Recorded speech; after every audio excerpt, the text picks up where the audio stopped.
Chapter 258. The Dragon Duchess 4.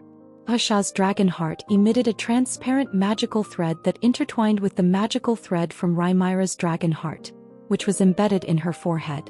Eugene shut his eyes, focusing all his attention on the task at hand. The necessary conditions had been met, so he knew without a doubt that he could find Rhysakia. Rhysakia was somewhere in the gap between dimensions, and now with the blood of Rhaimyra, Eugene could track Rhysakia down. Ariardel had assured Eugene of this fact and explained that blood ties were the strongest and most primal of all contracts between beings. Furthermore, a fragment of Rhysakia's dragon heart was lodged in Rhaimyra's forehead, ensuring that Eugene could not possibly fail in his quest to locate Rhysakia under these circumstances. Whoosh! As Eugene closed his eyes, the darkness that consumed his vision flickered momentarily. However, he remained calm and collected, for he was no stranger to the art of the draconic spell. He was well versed in the intricacies of the tracking process and knew precisely how it worked. Yet he couldn't help but notice that something was amiss this time around. There was a stark contrast between his present experience and his previous encounters with the draconic spell. In the past, he had experimented with Akasha's draconic spell using inanimate objects such as Wmyd, the necklace and the moonlight sword. This time he had employed the draconic spell on a living being, Rhaimyra, and the dragon heart on her forehead. This fundamental difference meant that the current outcome of the draconic spell was vastly distinct from his previous attempts. The room was vast but desolate, more like a secluded palace than anything else. It contained everything one could need, but there was no warmth to be found. Conversations were few and far between, and when they did occur, they were limited to the topics of meals for the day and the day to come. Was there anything she needed? Was there anything she wished for? Regardless of what she gave as an answer, she would always be denied what she truly wished for. Emotions that did not belong to Eugene slowly started to erupt from deep inside his heart. Eugene pressed and probed further. Akasha's draconic spell responded to his desire, and he traveled deeper and deeper into Rhaimyra's memories. The emotions that filled the surroundings slowly faded away, and in time, another memory materialized in front of Eugene's eyes. The man before Rhaimyra wore an antique ornate robe that suggested a bygone era. His hand extended toward her with outstretched fingers. The man's skin was smooth and his long black hair lustrous. His bright red eyes were unsettling and a distorted smile played on his lips. She watched as a small red jewel hovered in the air, suspended by an unseen force in front of the man's fingertips. Its magical aura seemed to pulse and dance, casting an otherworldly glow on the room. "You exist for me," a voice cold and eerie resonated within Eugene's mind.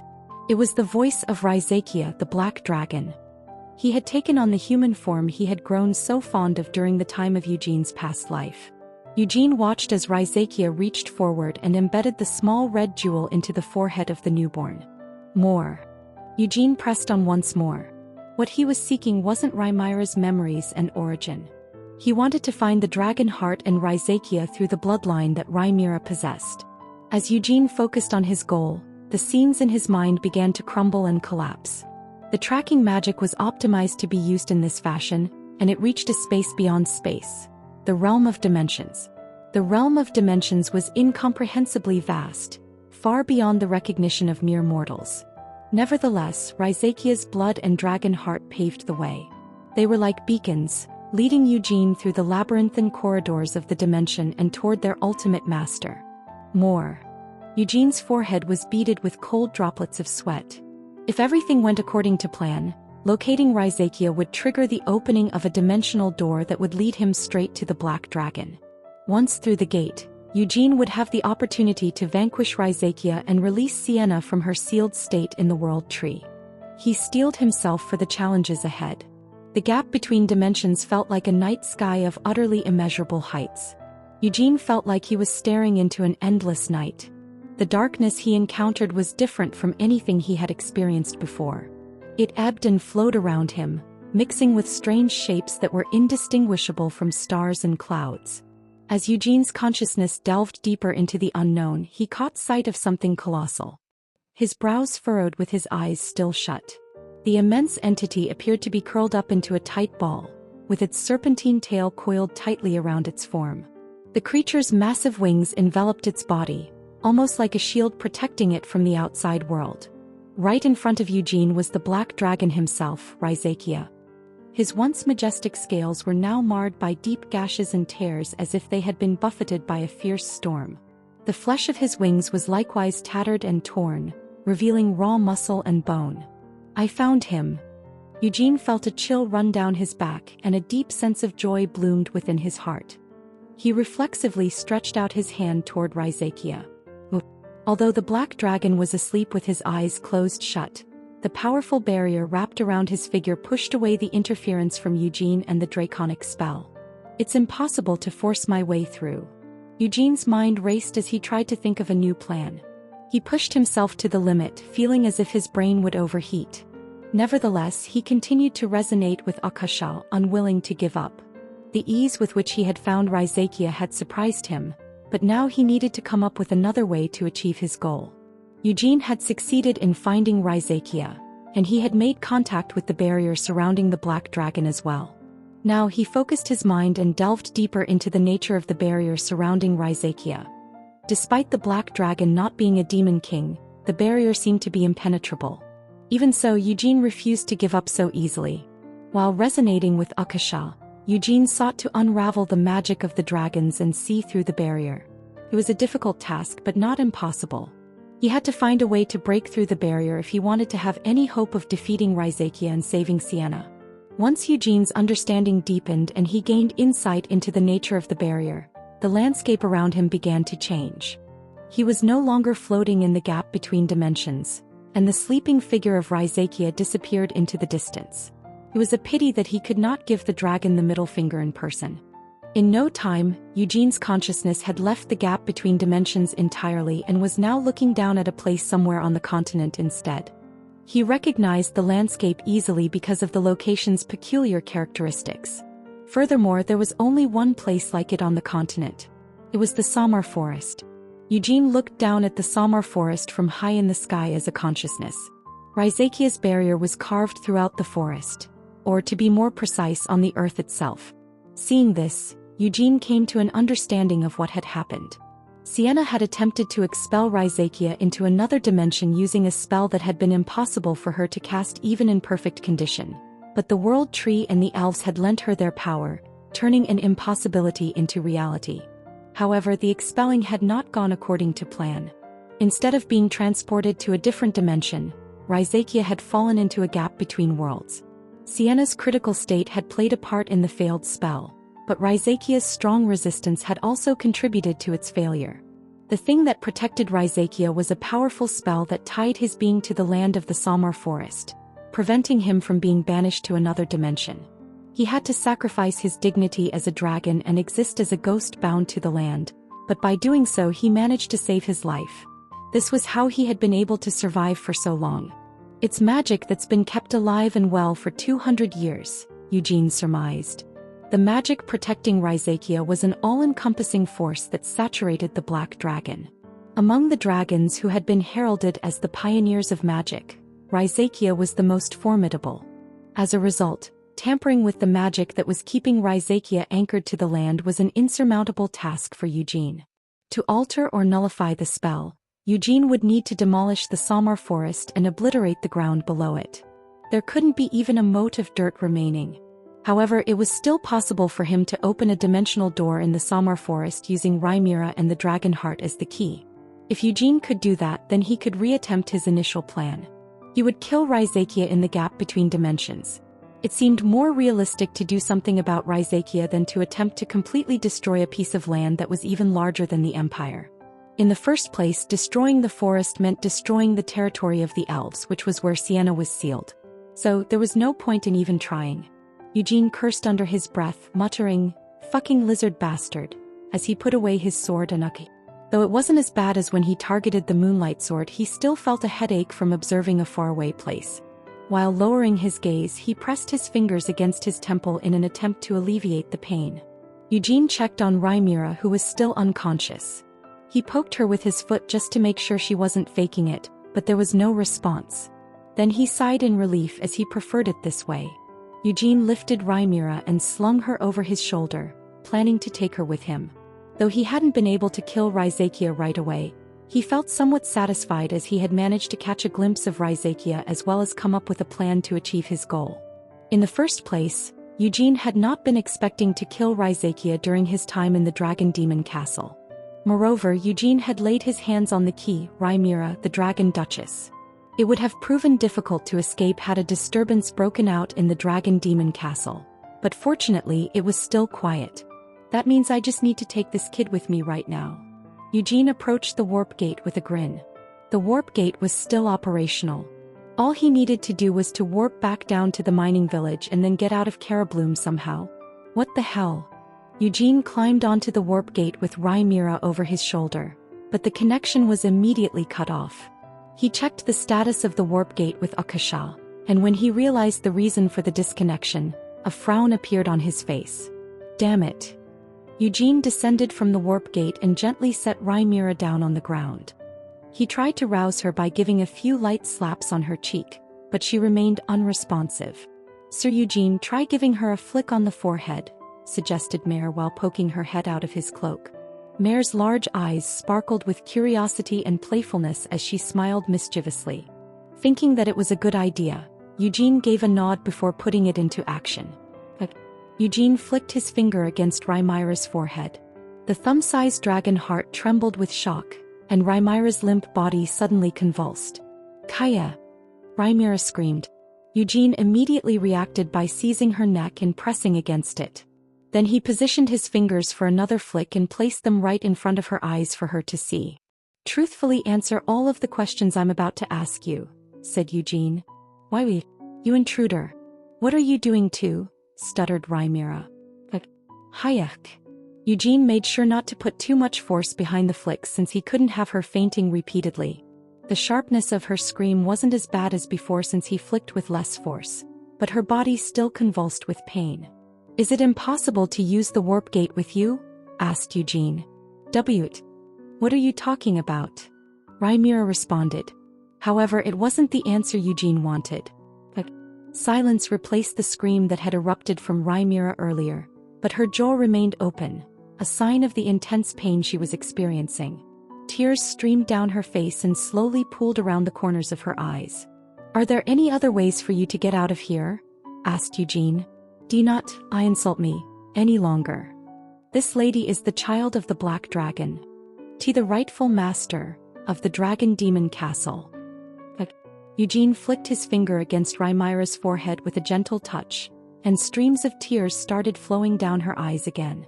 Despite her efforts to hold them back, the tears poured out one after another, eroding away any shred of her dignity as a dragon. Eugene had always been a steely man, indifferent to the tears of his opponents. Yet seeing Rhaenyra cry so bitterly, Eugene's heart couldn't help but soften a little. It wasn't just her tears that made her seem vulnerable. Her small size and the way she curled up in pain made her look no different from Mare. Get it together, Sir Eugene. This girl with a wide forehead only looks young on the outside. She's lived for more than 200 years, Mare reminded Eugene. It's even more difficult because she's similar to you, retorted Eugene. She's not like me, said Mare. What's the difference? Asked Eugene. Eugene's inquiry pierced the heavy silence that hung in the air. His gaze landed on his shameless companion, and Mare stared back at him as if not wanting to be defeated. The unspoken challenge between them was palpable. Mare's expression betrayed her reluctance to lose, but that was it. She could not deny the fact that she had been in existence for a comparable amount of time. Eugene's struggle with Rhaenyra wasn't solely due to Mare's presence. It was also because Rhaenyra, unlike her father Raizakia, was untainted by dark energy. Additionally, when Eugene used the draconic spell earlier, he had glimpsed into her past. The scenes he had witnessed reminded him of Molan, so he couldn't simply brush them aside. Eugene's expression was stoic as he gazed down at Rhaenyra with his hand hovering over her forehead. Despite the fleeting empathy he felt, he had no desire to take care of her. His fingers tightened into a fist before slowly relaxing, and he pressed them against her skin. Veins bulged on his forehead while he summoned his power in his middle finger, curling it back as far as it could go. This lady cannot leave the Dragon Demon Castle, Rhaenyra uttered in a hurry. The red jewel in my forehead and my heart are connected to the core of the Dragon Demon Castle. It would be no exaggeration to say that my existence is maintaining the Dragon Demon Castle, so this lady cannot leave this place. Eugene's brow furrowed as he pondered the situation before him. The enormous landmass had remained suspended in the sky for the entire 200 years of Raizakia's absence. But was that truly all there was to it? The Dragon Demon Castle's barrier, which could withstand all external attacks, had been maintained for the same length of time. All of this had been possible due to the existence of Rhaimira, the hatchling. Therefore, Rhaimira simply could not leave the Dragon Demon Castle. Although Rhaimira was not yet fully mature, the red jewel embedded in her forehead was still a fragment of Raizakia's dragon heart. This small but powerful jewel acted as the heart of the Dragon Demon Castle, keeping the magic of the massive fortress alive and functioning. Gulp. Rhaimira's chapped lips quivered as she stole a glance at Eugene, who was currently still deep in thought with furrowed brows. How many times had he struck her forehead? Fear churned in her stomach as she tried to remember. The pain had been so excruciating that Rhaimira struggled to recall precisely how many times she had endured the torment. It was understandable. After being born into this world, no one had ever treated Rhaimira like this. Today she experienced physical pain rather than pain of the heart for the first time ever. Is he really even human? As Rhaimira looked into Eugene's eyes, she could sense anger and irritation emanating from them. This was enough to make her shrink back even further. She felt a chill run down her spine. Despite the fact that he had done nothing more than reveal his emotions through his gaze, Rhaimira was overwhelmed by his intensity. "Why are you here?" Eugene suddenly shot her a question. Rhaimira bent her toes with surprise upon hearing the sudden question. "What did you say?" she asked. Eugene repeated his question, "Why are you here?" Despite having used Akasha's draconic spell to see Rhaimira's memories, the images had not been clear. It wasn't because Eugene didn't care about the details but because that draconic spell wasn't meant for reading other people's memories.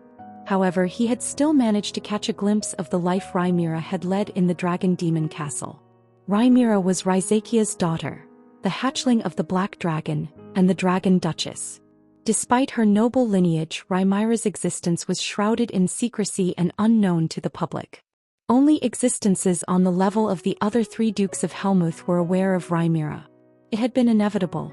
The vassals of the Dragon Demon Castle had never revealed Rhaimira's existence to the outside world, and during Raizakia's absence, Rhaimira had been confined to the deepest palace in the fortress.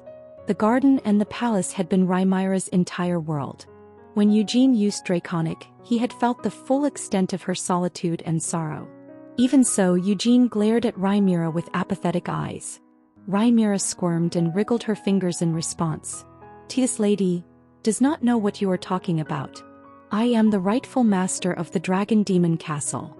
This castle is rightfully mine, so I can go wherever I wish to. Do not say there's anything wrong with me being here." Rhaimira once again attempted to win back her dignity and pride as a dragon. Yet when Eugene brought his finger closer to her forehead, Rhaimira reflexively flinched and shrank back while shaking her head. "Stop with the bullshit and answer me honestly. Dragon Duchess Rhaimira, I know you've lived your life confined to the secluded palace of the Dragon Demon Castle," said Eugene. "How did you know?" "You are trying to mock me and discredit me with a lie. No one knows of my existence except for the 4 divine generals, who are the most loyal and favored by the Black Dragon," shouted Rhaimira.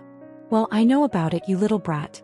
If you don't want to die, just answer my question," said Eugene, opting to showcase his killing intent instead of giving her another flick. Rhaimira burst into hiccups while replying, "I came out of the palace for the sake of the Dragon Demon Castle's future. The 4 divine generals said I needed to become the new master of the Dragon Demon Castle. That's why. That's how it happened. I succeeded the Black Dragon and became the new master of the Dragon Demon Castle and I asked you how you came out," repeated Eugene. The 4 divine generals opened the door. This lady had never been able to get out before, but they told me it was time for me to step forward," answered Rhaimira. Upon hearing that, Eugene let out a derisive snort. While he wasn't particularly familiar with the 4 divine generals, he could discern from their actions that they were not the most loyal of followers of the Black Dragon. Although it was possible that they had been more devoted in the past. The passage of 200 years had to have changed them. It was probably thanks to them turning a blind eye that some of the dwarven goods could be sneaked away. They could always put the blame on the inspector later if they got caught, Eugene thought.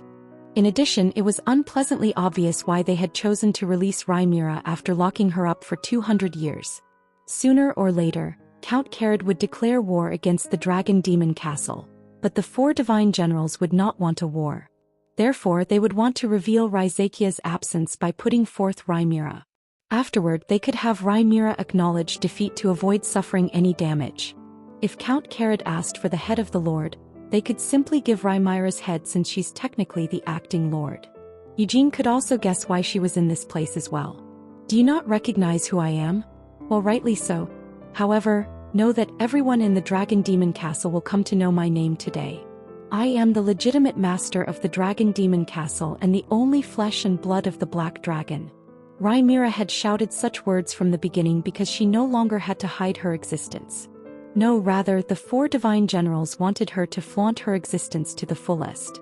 Human intruder, how long are you planning to keep me captive for? If you let this lady go and then kneel and beg for forgiveness. I will show you forgiveness as a merciful lord, muttered Rhaenyra. The 4 divine generals had skillfully manipulated the situation, using the young girl's naivety to their advantage. They had pushed her to punish a corrupt inspector, and she had unwittingly played right into their hands. Now she was here, proclaiming herself as the new master of the Dragon Demon Castle. It was a foolish move and one that would not go unpunished. Eugene shook his head in disbelief, marveling at the audacity of these supposed loyalists. All right. Then what do you think about this instead? Intruder, as far as I can tell, your skills are excellent. Perhaps not lacking even compared to the 4 divine generals. So I will show you mercy and take you in. I could even make you my personal guard to have you protect me by my side. I can dub you, Rhaenyra hastily continued. Poor thing. Eugene shook his head while clicking his tongue. He was saying it intentionally, but he was somewhat sincere as well. PP, poor thing? Intruder. How could you, a human, say that to me, a dragon? Did you just pity me? This lady cannot stand this insult, roared Rhaenyra. Yet, contrary to her loud cry, she was still being subdued by Eugene. Intruder. I'm not a poor thing. Take that back right now and... What do you mean by that? Asked Eugene.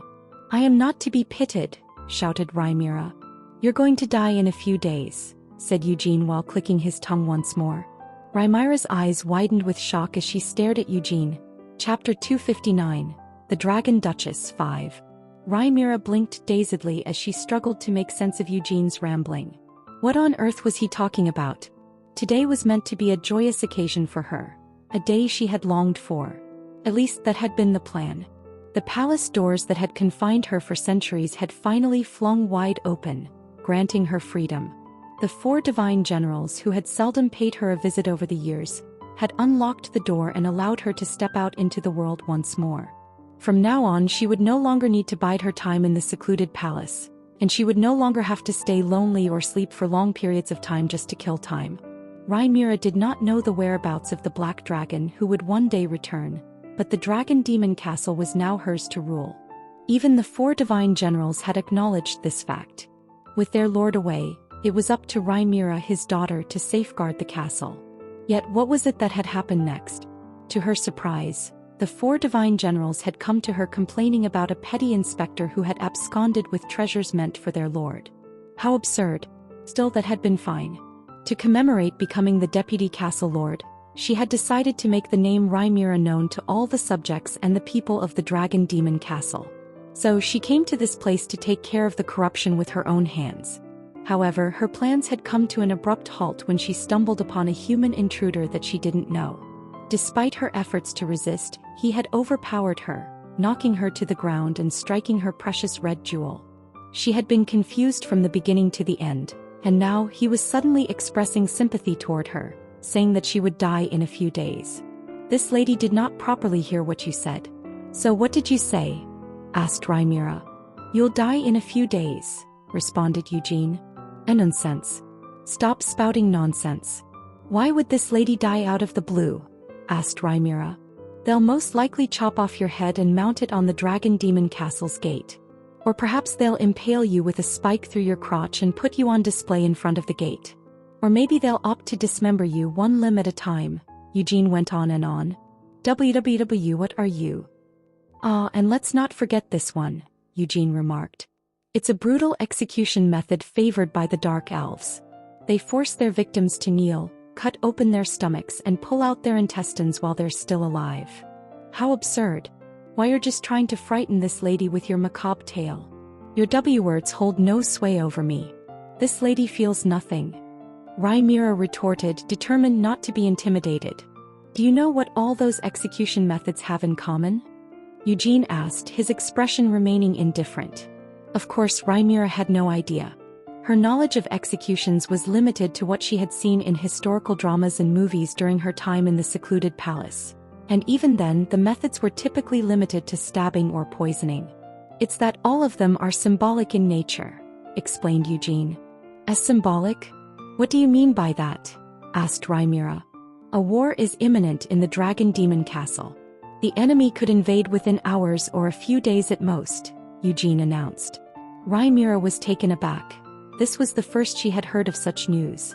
She gazed at Eugene with her mouth agape and an expression filled with confusion. Eugene had suspected as much.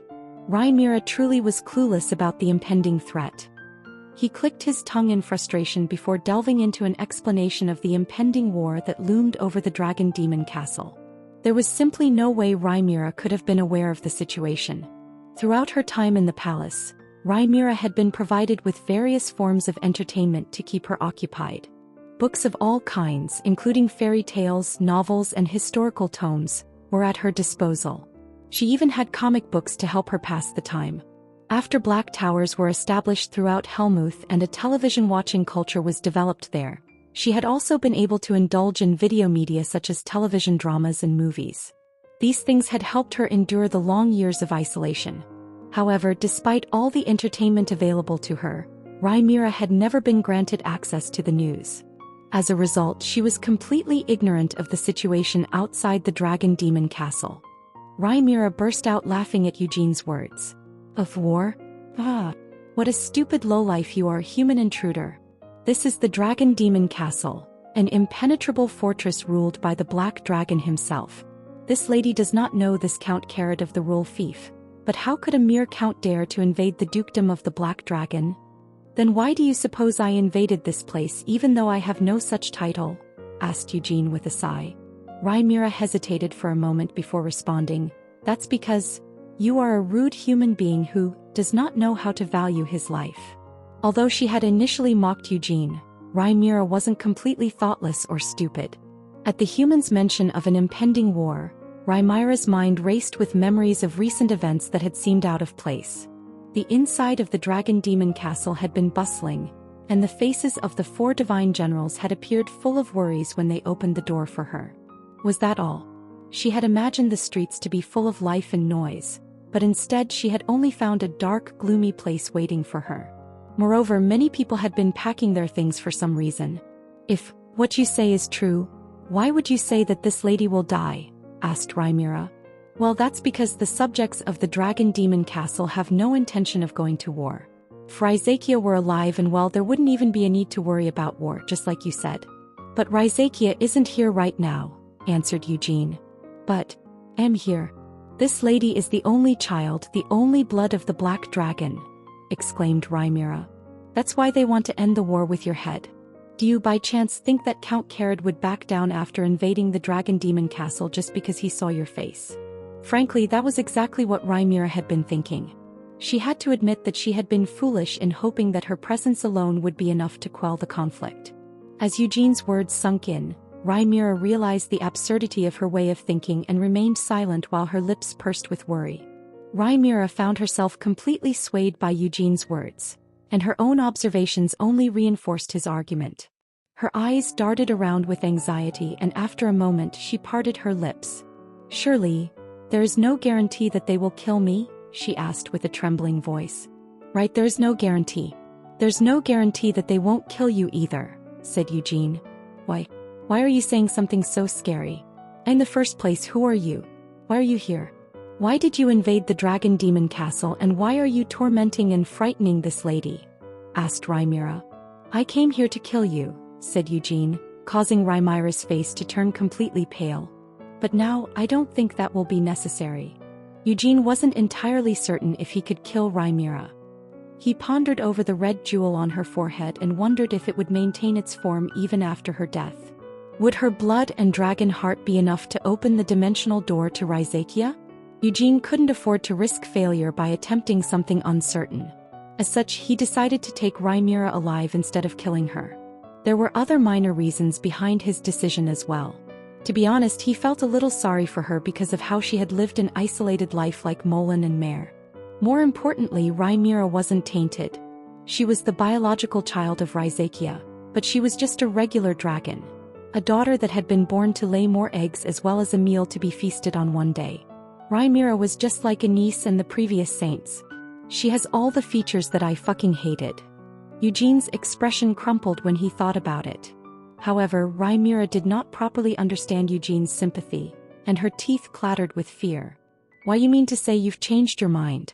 What a wonderful thing. This lady is the child of the Black Dragon and a dragon, so she should not be so easily killed, said Rhaenyra. Where did you learn to speak like such an idiot? Asked Eugene. From books and TV, answered Rhaenyra. Eugene's desire to spare her lessened as he spoke with her further. Intruder, you said you changed your mind about killing this lady, so don't you think it's time you let me go now? I said I wouldn't kill you, not that I would let you go, said Eugene. How difficult. Then what do you plan to do with me? Asked Rhaenyra. I'm going to take you out of the Dragon Demon Castle. I'm just thinking how best to do it, responded Eugene. Rhaenyra became wide-eyed at his answer. Did you say you would take this lady with you? Emichung. Rhaenyra regarded Eugene with a serious expression. Are you planning to kidnap this lady and demand a ransom from the Dragon Demon Castle? She asked, hoping to catch him off guard with her sharpness. However, Eugene simply regarded her with a blank expression, not bothering to answer what he considered a stupid question. He changed the topic. Don't you want to run away? He asked, staring at her with squinted eyes. Everything I said is true. Seeing that you aren't mindlessly insisting that I'm lying, you must have some idea about the war. Oh, of course. This lady is a dragon. Dragons are the greatest and the wisest race in the world, answered Rhaenyra. So, I'm asking if you want to run away, said Eugene once more. Rhaenyra didn't answer right away. If it had been a question of whether she wanted to die or not, she could have given an answer very easily. Naturally, Rhaenyra did not want to die. She had finally been freed from her prison for the first time in 200 years, so there was no way she was willing to die. If you don't run away, you will die, said Eugene. It wasn't like he could read her thoughts, though. He was simply pressing her for an answer since she had remained silent for a while. Rhaenyra finally responded, This lady does not want to die. However, she is the Black Dragon's blood, destined to become the master of the Dragon Demon Castle. How could a lord abandon their castle and... Eugene furrowed his brows and asked, Do you have any obligation or loyalty to save these bastards? Rhaenyra's mouth opened and closed repeatedly, but she couldn't give a definitive answer. Loyalty? She had known them for 2 centuries, but it wasn't as if those long years had been filled with affection and friendship. The only ones who knew of her existence in the Dragon Demon Castle were the 4 divine generals, and they had kept her locked up in the secluded palace after Rhysakia's disappearance. Since the 4 divine generals had signed a direct contract with Rhysakia, Rhaenyra had been unable to command them even with the red jewel. None of them had ever shown affection to her even once. Did Rhaenyra have an obligation to save them? He didn't. She cared little for the 4 divine generals who had never served her. In the end, she was a dragon after all. Rhaenyra didn't care whether the 4 divine generals, who were neither her vassals nor friendly toward her, lived or died. But the Dragon Demon Castle. Rhaenyra's thoughts were consumed with the Dragon Demon Castle and her father, Rhysakia, causing her to hesitate. The red jewel on her forehead was proof of Rhysakia's madness and fixation. She knew this because as a dragon her memories were vivid from birth. Rhaenyra could never forget the intense gaze of her father, the Black Dragon, when she first emerged from her egg. He knew that her existence was solely for him. Although she didn't know why Rhysakia had allowed her birth and raised her, She knew that her purpose and future were tied to her father's obsessions. Therefore, leaving the Dragon Demon Castle was not even a possibility for Rhaenyra. Despite being appointed as the castle's lord, she believed it was only temporary until her father, the Black Dragon, returned. Her entire existence had been for her father, and she was convinced that as soon as he returned, she would willingly give up her position and all her power to him without hesitation. In the end, Rhaenyra couldn't agree with Eugene. It was not because she didn't want to run away but because she couldn't possibly imagine going against Rhysakia's commands. But what's actually important for the Black Dragon shouldn't be the Dragon Demon Castle but this lady's existence, right? A thought occurred to Rhaenyra. She realized that the Dragon Demon Castle, despite having existed for hundreds of years, was not irreplaceable. The Black Dragon was powerful enough to create dozens of similar castles if he wished. Rhaenyra also acknowledged that the lives of those who lived in the castle were insignificant compared to the life of a single dragon. Ultimately, she did not want to die. This lady cannot die this fast, not in this way. This lady exists for the Black Dragon, so she cannot die without the permission of the Black Dragon. Rhaenyra clenched her fists and renewed her resolve. Intruder, I understand what you are saying. Since you want to take this lady out, I will especially grant you the opportunity to save me, said Rhaenyra.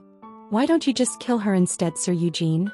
Grumbled Mare while pinching Eugene's waist from inside the cloak.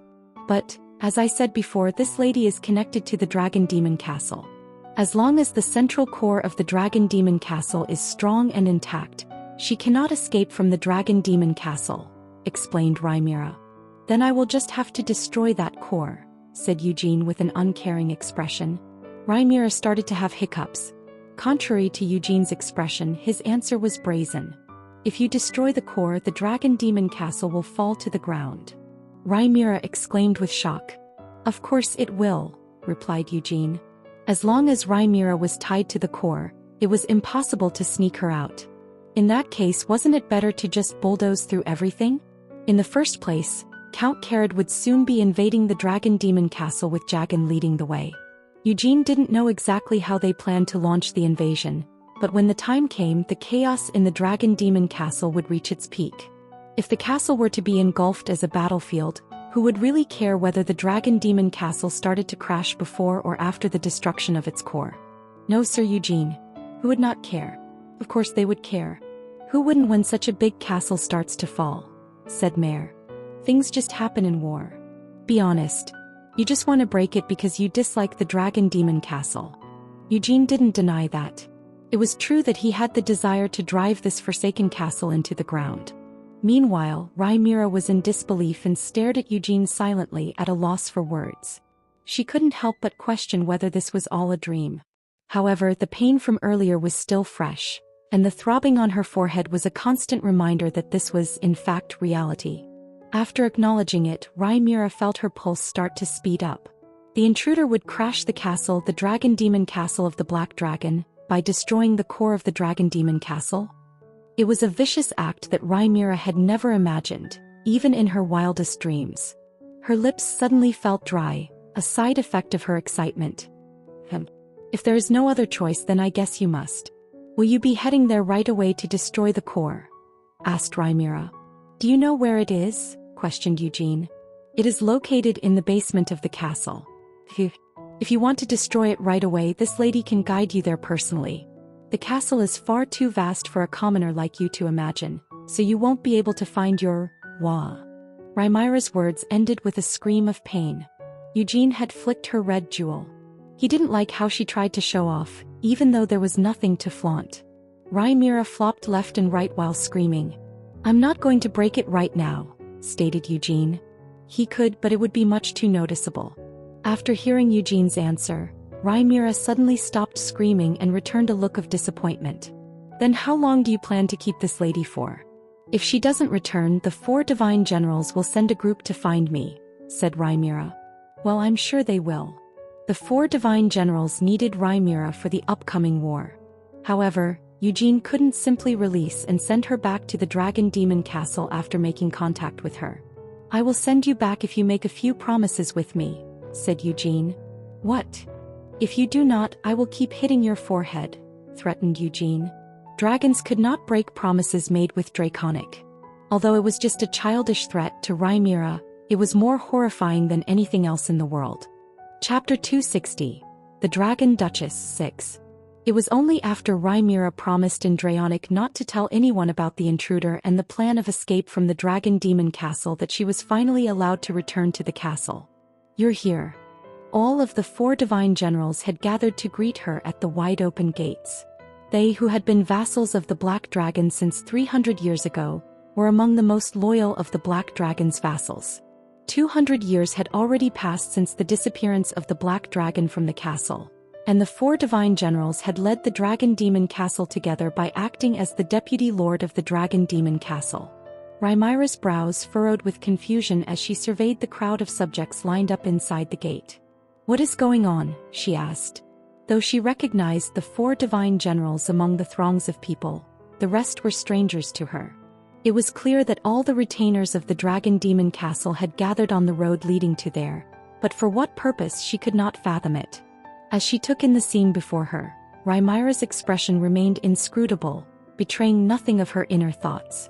"The arrival of a new lord must be announced to all the vassals of the castle," replied one of the 4 divine generals, a hulking demon folk with a thick layer of fat around his abdomen. Despite his size, he spoke with a polite, measured tone. "Now that you have taken your rightful place as lord of the castle, it is only proper that all know of your noble existence." Rhaenyra regarded the demon thoughtfully, weighing his words with caution. This demon's role as one of the 4 divine generals marked him as a formidable warrior and leader. In fact, he was considered the strongest of the 4. Nevertheless, 200 years of peace had clearly taken a toll on his physique. The hulking demon folk added, "It's not just the vassals either. Everyone living in the city will come to know today that your grace has become the new lord of the castle. The preparations for your arrival have been meticulously planned," announced one of the other 4 divine generals. "We have even provided a splendid mount for you so that all may behold your grace and beauty." His fellow generals nodded in agreement, adding their own praise for the preparations made in Rhaenyra's honor. Rhaenyra could not help but feel a sense of pleasure at their words, despite the lingering doubts she felt about what she had heard from the intruder. She had made a promise in Draconic, but a nagging voice in her mind continued to question whether she could trust the stranger's motives. "I have heard rumors of an impending war," said Rhaenyra, her tone measured as she addressed the 4 divine generals. "Is that why I have been chosen as the new lord of the castle? To prepare for battle?" She knew that her question was not an audacious one, as the atmosphere in the city outside the castle made it clear that something was amiss. Furthermore, if the 4 divine generals had truly intended to keep the looming conflict a secret from her, they would not have allowed her to leave the castle in the first place. "Have you come from personally inspecting the city?" "As expected of your grace," replied one of the 4 divine generals. "Why did you not inform this lady about the war?" I am not able to understand this situation very well," said Rhaenyra. "Your Grace," began one of the 4 divine generals who had yet to speak to Rhaenyra directly, addressing her with a deep bow. "For 300 years, the Black Dragon has been the master of this castle, and all who dwell within, including ourselves, are his loyal vassals. However, it has been 200 long years since the Black Dragon vanished without a trace. During that time, as the 4 divine generals, we took it upon ourselves to lead the Dragon Demon Castle while we waited for the return of our lord. Yet, due to lacking the proper qualifications, we were only able to maintain the castle by the skin of our teeth. Your father, the Black Dragon, was a great and powerful demon, and for the past 200 years, we have been able to preserve the peace in the Dragon Demon Castle in his name. However," the general trailed off, his expression grave. 2 centuries is no small span of time even for demons. As such, the demon folks of neighboring territories have come to realize the absence of the Black Dragon, and they see it as an opportunity to invade our castle and claim it as their own. The 4 divine generals surrounded Rhaenyra and spoke without rest. They did not plan to give her any time to think or respond to their words. "As your grace saw, war clouds are currently approaching the Dragon Demon Castle. The one responsible is Count Carrot, the Lord of the Roll Fief, which is located adjacent to the Dragon Demon Castle. He is an abominable demon who knows not how to show respect and honor to his predecessors, a child who was barely babbling during the time of the Black Dragon's reign. Count Carrot is planning a war, knowing that the Black Dragon is currently absent from the Dragon Demon Castle. However, if your grace is crowned as the new lord of the castle, Count Carrot will have no reason to declare war. Your grace is the only flesh and blood of the Black Dragon, one of the 2 dragons in the vast empire of Helmuth and the successor to the lineage of the demonic dragon. Even if Count Carrot is crazed for war, he will not dare to wage war if your grace becomes the new lord. Their words finally stopped for a moment. Rhaenyra was finally given a chance to take a breather, and she nodded in response. If peace comes to the Dragon Demon Castle once again, His Majesty the Demon King of Incarceration will personally bestow a title upon your grace. You might even get to succeed the Black Dragon and become the Duke. Rhaenyra's heart was still swaying as she listened intently to the words of the 4 divine generals. She carefully considered their words, wondering if they could be telling the truth. Their argument was certainly plausible. What if they were right? Rhaenyra didn't have much experience with wars, but she knew that starting one was no small feat. She couldn't help but consider the possibility that Count Carrot might be using the absence of the Black Dragon to his advantage. Maybe becoming the new lord of the Dragon Demon Castle could indeed prevent a war. Indeed all of you speak the truth. This lady does not know who this Count Carrot is, but he will not dare to wage war if he comes to know about this lady's existence, the blood of the Black Dragon. I'm sure. Now, Your Grace, please enter the palace. We have a splendid banquet and march prepared to welcome you tonight. Rhaenyra entered the Dragon Demon Castle confidently with her shoulders wide. She didn't need to really worry about that terrible intruder, and with the promise in place she couldn't talk about him anyway. I will leave you as insurance just in case. The intruder had been violent and rude, but there was no need to get rid of him right now. She could simply find him and have him pay for his sins once it became certain the war would be avoided. However, if it turned out that war was unavoidable, she could still escape the Dragon Demon Castle with his help. This lady is truly smart. Rhaenyra wore a pleased smile at her own worldly wisdom. As the sun began to rise, word of the Rhyzakia's hatchling taking temporary rule spread through the kingdom. The news originated from the palace and reached far and wide. Count Carrot, a keen observer of the Dragon Demon Castle's affairs, was among those who heard the rumor. From a distance, he gazed upon the looming castle with a troubled expression, his brow furrowed with concern. Count Carrot was a formidable creature, a mix of giant and demon, making him a giant demon. However, his true form brought with it a host of inconveniences, so he had opted to reduce his size to a mere 2 meters for the time being. Despite his smaller stature, there was no denying the sheer power he possessed. While he couldn't quite measure up to the legendary Earthshaker, Kamash, in terms of size, Count Carrot's true form towered over most creatures at well over 5 meters tall. The man who stood by Count Carrot's side was neither a giant nor a giant demon. Nevertheless, the man was larger than Count Carrot, and the grayish-brown fur that covered his whole body was thick and sharp. Rather than fur, it looked more like sharp iron needles. Despite the thick fur that covered the man's body, every muscle in his body was well-defined. His arms and legs resembled ancient trees, thick and knotty with power. However, it was his hands that were truly intimidating. They were large enough to crush the head of Count Carrot, a powerful giant demon, with ease. A putrid odor of stale blood emanated from the man, evidence of his routine of killing and devouring others. He was a predator in every sense of the word. In fact, he had been feasting upon the flesh of 4 demonic beasts and 2 demon folks just a few hours ago. The man's name was Jagan, the beast of Ravesta. Truth be told, Count Carrot was afraid of him. The stakes were high in the impending battle against the Dragon Demon Castle, including the fate of Count Carrot's fief and his very life. That's why he had spared no expense in hiring Jagan and his subordinate beastfolks as mercenaries. Count Carrot had brought Jagan here and offered the demons from his own territory to him every day as a meal. Despite being the one who had hired Jagan with his money, Count Carrot couldn't truly consider himself an employer. Jagan had no official title, but he was the vassal of the infamous Demon King of Destruction, an unfilial son who had even killed his own father, the depraved Oberon.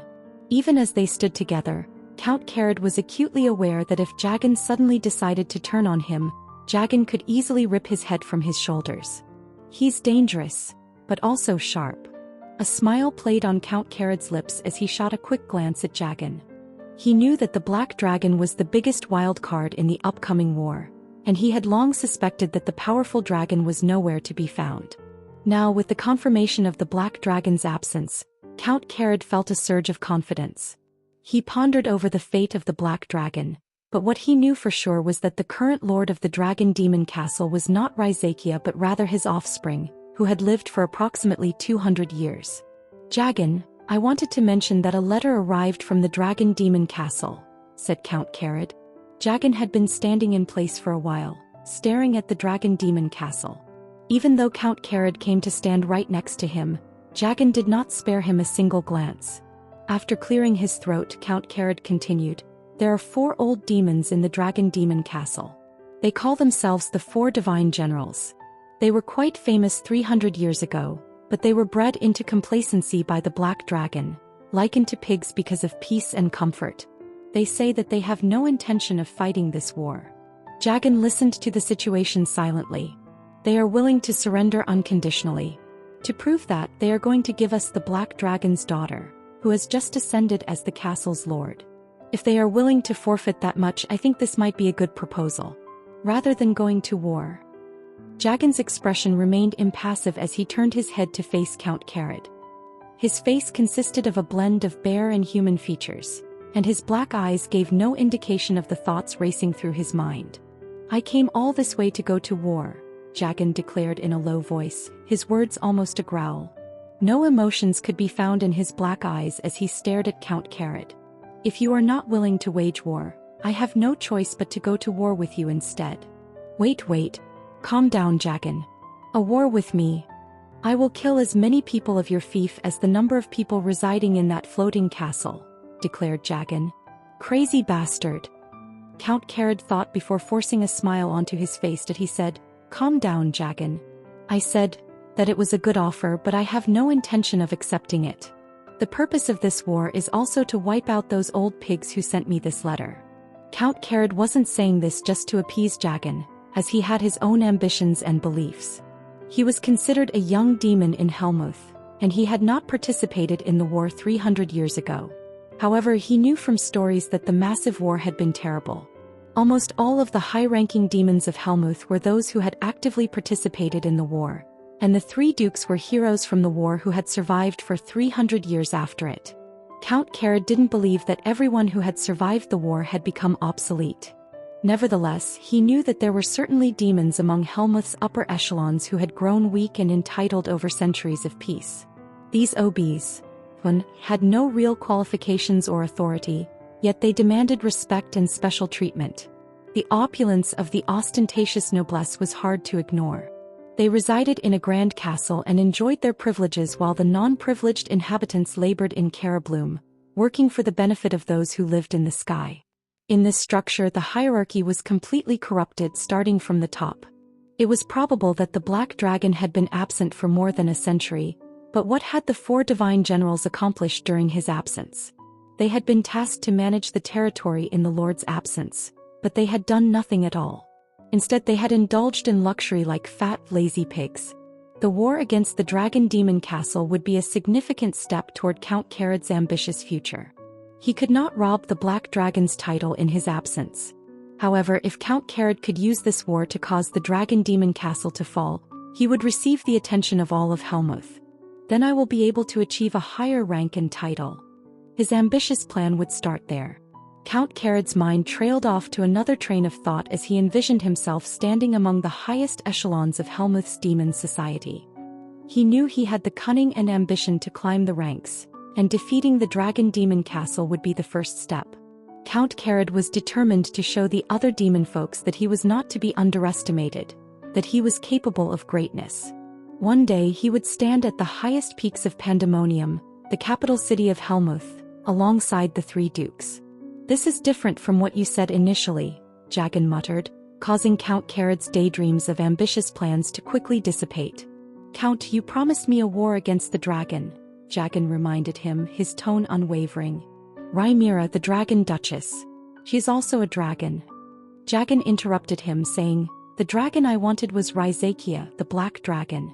The demonic dragon from the era of war. Even a dragon will have affection toward their child. Don't you think so? Who would have imagined that the Black Dragon would have had a child?" Moreover, he made sure to hide his one and only flesh and blood deep in the castle, away from the prying eyes of Helmuth. Count Carrot continued while stealing a glance at Jagan. If you kill the Dragon Duchess and make it known to the world, the Black Dragon will come out of hiding. And even if the Dragon Duchess is a hatchling, a dragon is still a dragon. She may be lacking for your full enjoyment, but she will indulge you with a rare taste of what you're seeking. Tomorrow, said Jagan, we will attack the Dragon Demon Castle. Count Carrot felt a jolt of surprise at Jagan's sudden declaration. They were close enough to the Dragon Demon Castle to launch an attack tomorrow, but Count Carrot knew that there were protocols to be followed. He needed to respond to the letter in a way that would show his disdain and report to Babel about the ongoing territorial war. Additionally, there were many other preparations that had to be made before they could launch a full-scale attack. An ambush is quick and fast, said Jagan in an almost indifferent voice. He was dismissive of Count Carrot's caution. Revesta, where Jagan was from, was a lawless place, unlike the rest of Helmuth where rules and orders held sway. This was why Jagan believed in taking swift action without worrying about rules like territorial wars or hierarchical rankings. In Revesta, everyone did as they pleased. They killed if they wanted to kill and ate if they wanted to eat. If we give them time after declaring war, the prey of the Dragon Demon Castle will run away. Count, you hired me and my subordinates to go to war. You will have the honor of the victory, but I will have the war, said Jagan while tilting his head. The scent of blood around Jagan overwhelmed Count Carrot's sense of smell. Jagan declared, tomorrow I will attack the Dragon Demon Castle with my subordinates. I will leap up to the sky and smash that barrier. I will kill and eat everyone in the castle without giving them time to run away. That's... Jagan continued, as promised, I will have the blood, flesh and heart of the Dragon Duchess. I will destroy the city after killing everyone inside. Then I will hang the flag of your family. That will conclude my contract with you. Jagan could not be persuaded, and Count Carrot did not want to peer into Jagan's eyes at such a close distance. Count Carrot took a few steps back and nodded. I understand. However, if you want to invade this quickly, I will go with you. I was the one who started this war and it will be a historic moment for me. So I should be present. As long as you don't get in my way, said Jagan, his lips curling up into a twisted smile. He turned his head once more toward the Dragon Demon Castle. To him, the floating castle was no different than a dish with a lid waiting to be enjoyed and devoured.